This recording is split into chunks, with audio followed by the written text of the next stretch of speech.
안녕하십니까. 심리서사분석 연구소에서 보내드리는 회피성 인격장애에 대한 원인 분석과 치료에 대한 영상입니다. 회피성 인격장애라 함은 사람이 다른 사람을 스트레스의 요소로 여기고 다른 사람을 피하려고 하는 그런 경향을 말합니다. 실제로 우리가 보기에는 회피성 장애가 아닌 사람이 보기에는 저 왜 저러나? 쟤 왜 이렇게 소심해?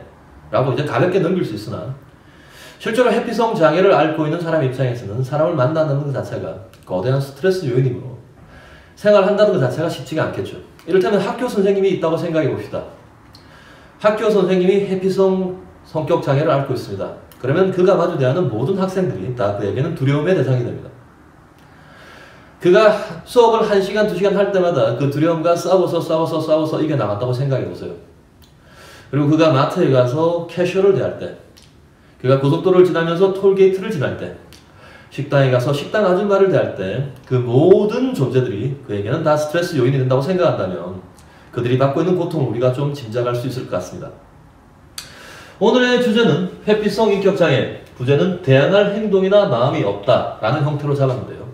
대항할 행동이나 마음이 없다라는 말을 좀 풀어서 설명을 좀 해보도록 하겠습니다. 이를테면 남성들끼리의 술자리에서는 보통 여성이 끼어있는 술자리와는 달리 조금 강하게 말을 하기도 하죠. 그죠? 야, 이 새끼야, 그때 왜 그랬어? 술이나 한잔 먹어 임마! 뭐 이렇게 말을 하기도 합니다. 그럼 그 말을 듣는 사람이 똑같은 강도로 받아치면 되겠죠. 그죠? 왜 그랬어 임마? 하면 되는데 그 말을 듣는 사람이 그것이 농담인지 혹은 진담으로 나를 공격하는 것인지 구분할 수가 없고, 혹은 농담인지 진담인지 구분이 간다 하더라도 내가 그에게 적절한 대응을 할 수 없는 상태. 혹은 여성들은 굉장히 공감하기를 원하죠. 그죠? 서로 공감대를 형성하기를 원하는데 그러한 공감적인 대화를 시도했을 때 그 공감적인 대화가 뭘 의미하는 건지 알 수가 없고, 혹은 알 수 있다 하더라도 내가 어떻게 대응해야 될지 알 수 없는 그러한 대응할 행동이나 마음이 없는 상태를 저는 회피성 인격장애의 핵심적 원인이라고 봅니다. 물론 회피성 인격장애를 겪은 많은 사람들이 어떤 과거의 기억 속에 그러한 회피성 인격장애의 트리거가 될 만한, 유발제가 될 만한 어떤 아픈 기억들을 안고 있는 경우가 많아요. 부모로부터 폭력을 당했다거나 혹은 원만하지 않은 가정 내에서 성장했다거나, 동급생에게 왕따를 당했다거나, 학교 폭력을 당했다거나, 기타 등등의 어떤 트라우마가 있긴 있습니다. 근데 그 트라우마 자체가 원인이 아니에요. 그 사건 자체가 원인이 아니라 그 이전에 어떠한 성격적 구성이 되어 있었기 때문에 그가 그러한 사건에 취약한 상대로 선택되어지는 거죠. 그리고 그는 그러한 사건 때문에 자신이 회피성 인격장애를 갖게 됐다고 생각하게 됩니다. 그러나 그 사건 이전에는 분명히 그가 그러한 어떤 인간과의 관계에서 좀 힘들 수밖에 없는 그러한 어떤 성격 유형을 갖고 있는 것이 그 이전에 먼저 형성이 되지 않았을까 하는 것이 제 생각입니다. 그럼 오늘은 그런 유형 중에서 대표적 세 유형을 보면서 어떠한 성격 유형을 가진 사람이 회피성 인격장애를 갖게 되는가 한번 알아보도록 하겠습니다. 첫 번째, 공감력의 부재라는 형태로 첫 번째 어떤 주제를 잡았는데요. 공감력이라 함은 인간이 다른 인간에게 있어서 그 사람의 행동이나 그 사람의 감정이나 혹은 그 사람의 감각에 대해서 우리가 공유하고 함께 느끼고 함께 기뻐하고 함께 행복하며 함께 슬퍼하고 함께 괴로워하는 능력을 공감력이라고 합니다. 이를테면 제가 이 영상을 찍는 도중에 갑자기 팔이 다쳐서 피가 난다고 가정해 봅시다. 그러면 그 영상을 보는 많은 분들 중에 일부의 분들은 함께 아파하는 분들이 계실 거예요. 어떡해, 진짜 되게 아프겠다. 일부의 분들은 저 사람 빨리 병원 가야 되지, 왜 저기 영상 찍고 있어? 라고 대책을 생각하는 분이 계실 겁니다. 전자에 속한 부분은 공감적인 인간 유형이고요, 후자에 속한 분들은 논리적인 인간 유형이죠. 근데 우리는 모두가 공감력과 논리력을 동시에 다 갖고 있습니다.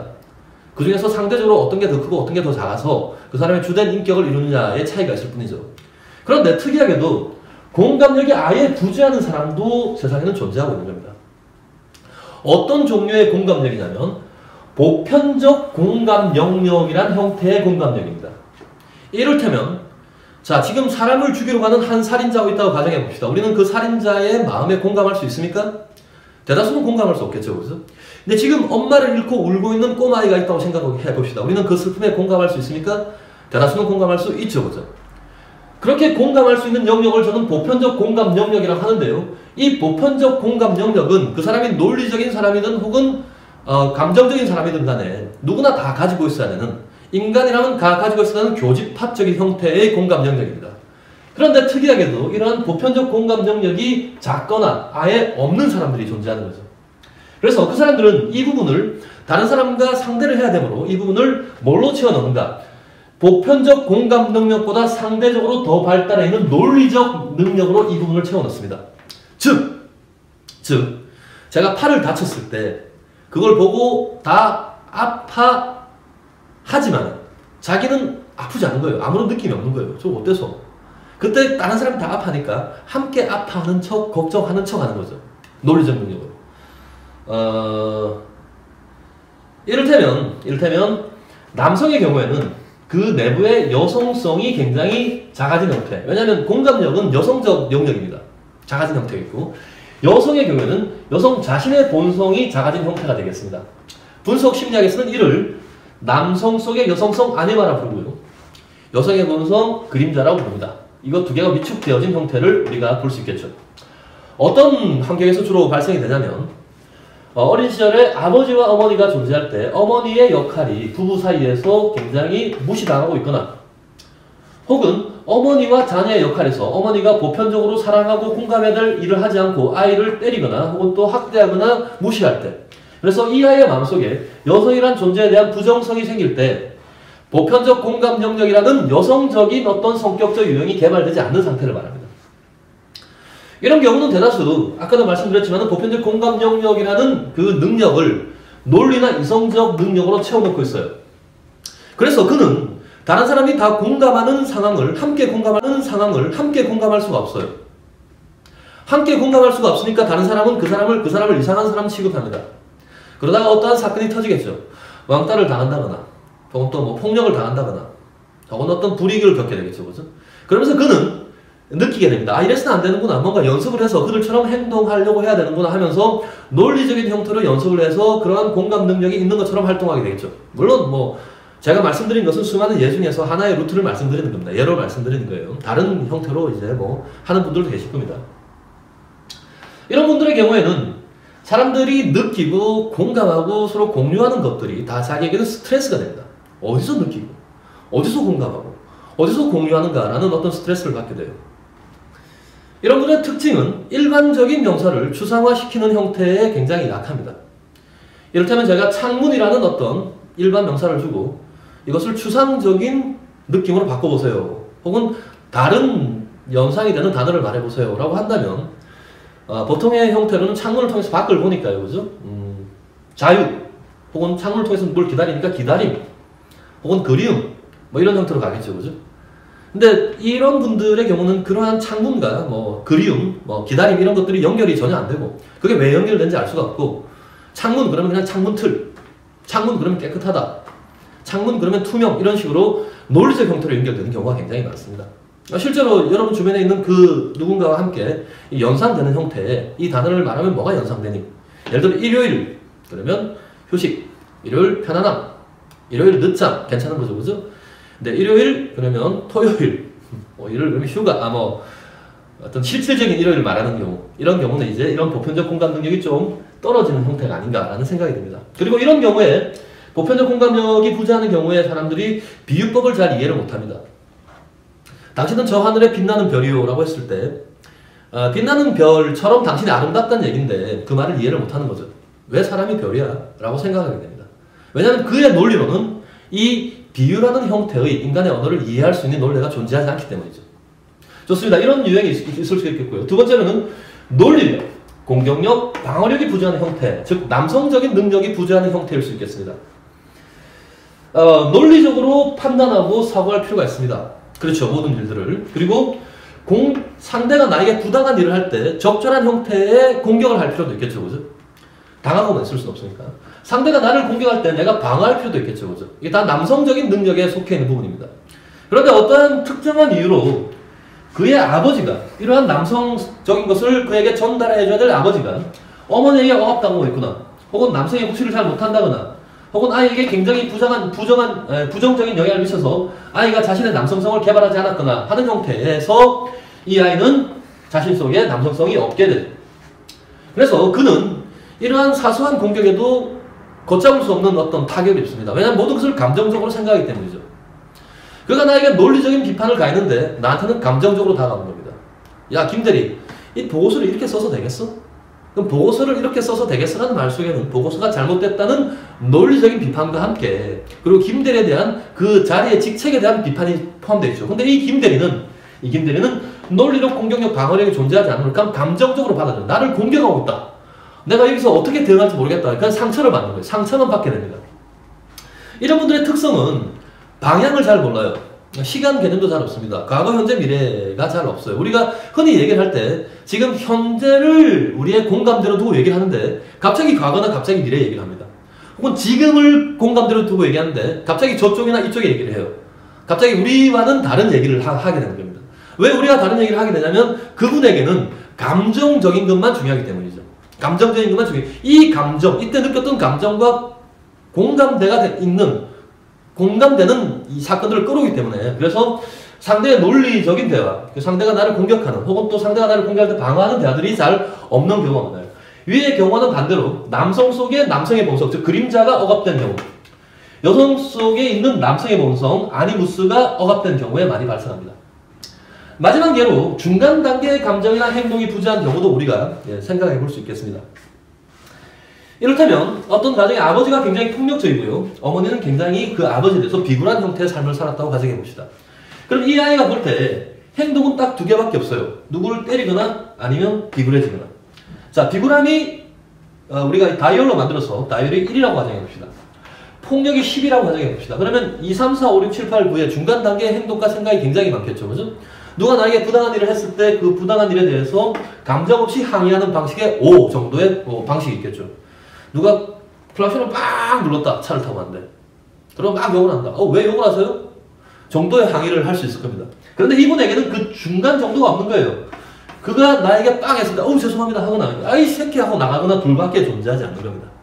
그러므로 이러한 사람들의 경우는, 이런 분들의 경우에는 이 중간 단계의 상대의 행동을 이해할 수 있는 언어도 그리고 그것에 대응할 수 있는 자신의 어떤 행동이나 생각도 존재하지 않는 거예요. 그래서 이 모든 것들이 그에게는 다 스트레스 요인으로 작동하는 겁니다.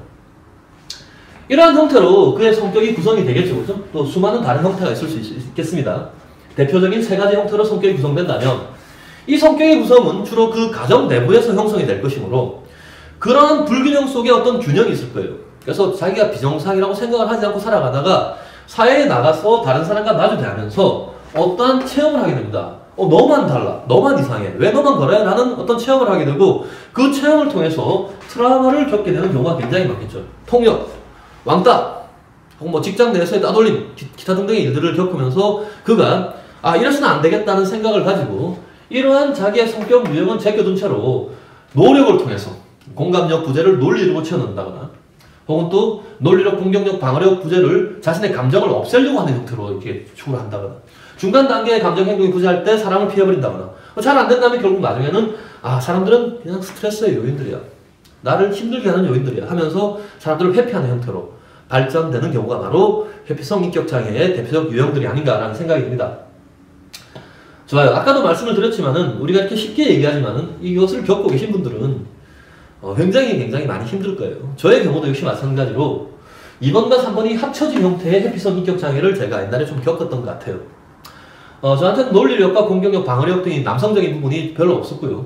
그리고 폭력 아니면 비굴 두 단계만 선택할 수 있었고 중간 단계의 어떤 항의라든가 제 생각을 말한다거나 이런 것들이 굉장히 어려웠어요. 남성들과의 관계를 맺기가 어려웠고 여성들과의 관계를 맺기는 오히려 좀 더 쉬웠던 제 과거가 있습니다. 그래서 그분들이 이 영상을 보고 계신 분들이 지금 고통스러운 분들이 얼마나 고통스러워 하시는지 저도 조금 알 수가 있습니다. 그러면 치유될 수 있는가? 저는 될 수 있다고 생각합니다. 어떤 단계로 치유돼야 되는가? 제일 먼저는 그가 겪었던 트라우마를 과거 역행을 통해서 좀 우리가 복잡한 구조를 심플하게 만들어서 그리고 감정적 표출을 함으로써 그 일은 이제 지나갔다는 것을 인지시킬 필요가 있겠죠. 상세 치유입니다. 두 번째로는 원형 분석을 통해서 그의 부족한 어떤 유형들을 조금 키우고 강화시킬 필요가 있겠죠. 마지막으로는 행동과 인지 연습을 통해서 중간 단계에 인지를 하고 중간 단계에 대응을 할 수 있게 그렇게 연습을 할 필요가 있겠죠. 이러한 과정을 통해서 회피성 인격 장애는 극복될 수 있고 치유될 수 있다는 얘기를 드리고 싶습니다. 그러나 보통의 많은 분들은 이러한 것들을 자신의 약점을 꺼내기를 죽기만큼 싫어합니다. 이 속에는 자신의 과거서도 포함되어 있고 부모님과의 관계도 포함되어 있고 자신의 수치스러웠던 기억도 포함되어 있으며 자신의 모든 약점들이 포함되어 있어서 이걸 그냥 덮어두죠. 덮어두고 그냥 회피하는 상태로 살아가기를 원합니다. 회피하는 상태로 살아가는 지금도 뭔가의 탈출구는 있겠죠. 한 명의 친한 친구가 있다거나 혹은 또 자기가 뭔가를 에너지를 분출할 수 있는 어떤 다른 방식의 길이 있다거나 뭐 컴퓨터라든가 게임이라든가 혹은 예술적 행동이라든가 혹은 운동이라든가 그런 형태로 자기 나름대로 어떤 그 감정을 분출하면서 원래 원인은 덮어두고 지내는 경우가 많아요. 덮어두고 지내면 지금의 현상이 조금 사라진다 하더라도 언젠가는 또 이렇게 나를 괴롭히는 일들이 발생합니다. 좋아요. 사람은 사람에게 스트레스를 주고 고통을 주고 아픔을 주는 존재이기도 합니다만 사람은 사람에게 행복을 주고 기쁨을 주고 희망을 주고 그리고 무엇보다 서로가 서로를 사랑하는 존재이기도 합니다. 그러한 행복과 기쁨과 희망과 사랑에는 이유가 없어요. 조건도 없습니다. 그게 바로 사람이라는 존재의 특성입니다. 우리만이 가질 수 있는 저 우주에서 우리만이 가질 수 있는 우리의 선물이자 특성입니다. 그러므로 이 영상을 보시는 많은 회피성 인격 장애를 앓고 계신 많은 분들이 용기를 내서 자신의 과거의 상처를 치유하고 성격의 원형을 분석해서 밸런스를 맞추고 그리고 인지와 행동 연습을 함으로써 그곳에서 한 발 한 발씩 벗어날 수 있는 계기가 되기를 바랍니다. 감사합니다.